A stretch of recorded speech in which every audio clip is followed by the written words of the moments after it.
I'd like to start off by saying I'm just so taken back by being here. Obviously, I wish I wasn't here, but I am.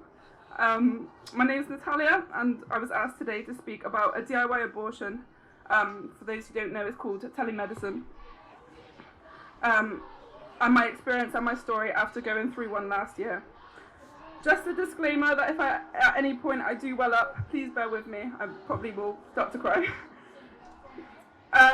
But for those who are unaware, most abortions that take place in the first trimester of pregnancy are through a pill form.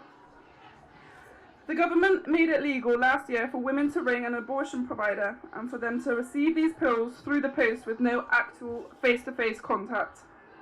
Their reason was because of the pandemic and the vulnerable women needing an easier and supposedly safer way of accessing what they deem to be essential healthcare. Last year in March, I found myself pregnant at 19.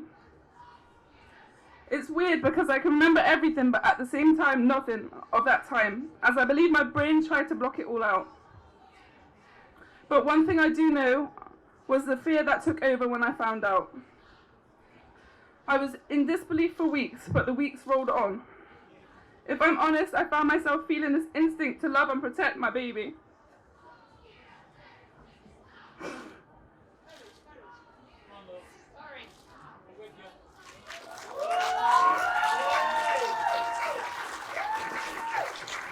But unfortunately, I suppressed all of those feelings. See, at the time, those who I told gave me no encouragement, but instead painted a picture of lies.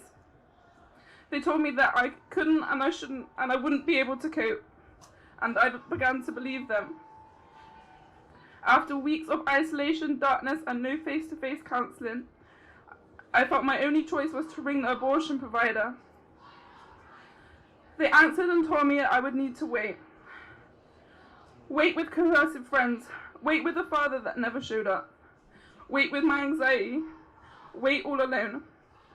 Wait with the one choice I was given. Wait whilst my baby grew more. And wait until I was 6 weeks pregnant. To cut a long story short, I actually went to the abortion provider twice, walking away each time, before I finally went the third time, where they handed me the pills and said, "Take them when you get home. There are instructions on a leaflet, and you will experience cramping and a heavy period." And off I went. Off I went with my pills and instructions, with no questions asked, such as was I being coerced. The repeated visits and tears should have been a warning sign to them that this is not what I wanted. I mean, already the lies and the misinformation that I was told through the abortion provider is questionable. I was 8 weeks pregnant after finally coming home with these pills, but I didn't take them that night. I waited for another 2 weeks. And looking back, all I was waiting for was for help. I needed help, but my voice was silenced. I was 10 and a half weeks pregnant at this point. After hours and hours of pressure and coercion from my so-called friends at the time, I finally took the first abortion pill, diluted it in a bottle lid, as I couldn't swallow it. From there, I thought there was no going back. I was unaware that if I had stopped at the first 2 tablets, maybe my boy would be here today. Imagine the horror a few months later when I found out there was such thing as a reversal pill. It pierced my heart. Unaware of any of these as instructed, I continued taking the further pills to chemically abort my own child. I didn't sleep much that night. I remember being on my own, cradling myself and rocking on the bed, humming to try and mask the emotional and physical pain I felt. At about 5 a.m. on June the 1st, I stumbled into the bathroom and I began to physically try and push. What I saw wasn't a heavy period, and it wasn't a clump of cells. It was a baby. It was my baby, and it was my son. I looked down and my heart shattered. I fell to my knees and screamed in silence. The abortion industry would tell you this was in the privacy of my own home. This wasn't private, this was isolating. I just killed my baby in the comfort of my own home. Can someone please explain to me how this was comfortable? My son died that day, and so did a part of me. Looking back on my home abortion, there were so many things that are wrong and so many lies I was told. I was told that it would be more comfortable at home, when in fact they made my house somewhere I feared going back to. As my bed became the grave to my baby, it isolated me. At a point I didn't even want to go into my room, and sometimes wouldn't come home for weeks. I still lay on that same mattress that is stained with blood. Just a reminder of the trauma and a reminder of the baby that I don't have with me today.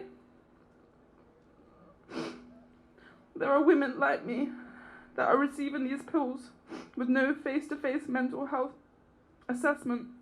How is this safe? No proper way of detecting pressure and coercion from partners, friends or family. No scan to find out the gestation of the baby. The ability for women to hold on to these pills until further into their pregnancy. So how is this quicker? Also, how dangerous? Imagine a woman taking them in her second or third trimester. How can you be certain the person on the other end of the phone is the one pregnant, and it's not a jealous friend, abusive boyfriend, a sex trafficker, or a child abuser? There is no way of determining any of this over the phone. How is any of this safe? The lie that it would be like a heavy period and a bit of cramping, and to follow the leaflet with instructions. Honestly, the list goes on. Can we agree that women deserve better than this? Yeah?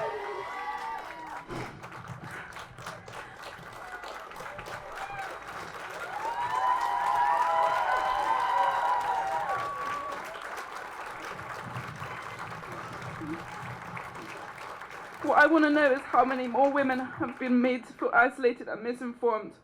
How is it ever a choice if she isn't being told the truth? How many more broken women and men and dead babies will it take until it's enough? I lastly would like to say, if anyone here has had an abortion, man or woman, or knows someone that has, know that there is no greater sin than God's love for you, and that there is hope. Facing your situation with honesty is the bravest thing you can do. There are charities such as Rachel's Vineyard, which will show you so much love and allow you to grieve your loss. Although it is a weekend retreat, Rachel and her amazing team have never left my side and offered their love and support night and day. I really am a testimony that there can be beauty amongst the ashes, which is what my friend Rachel says.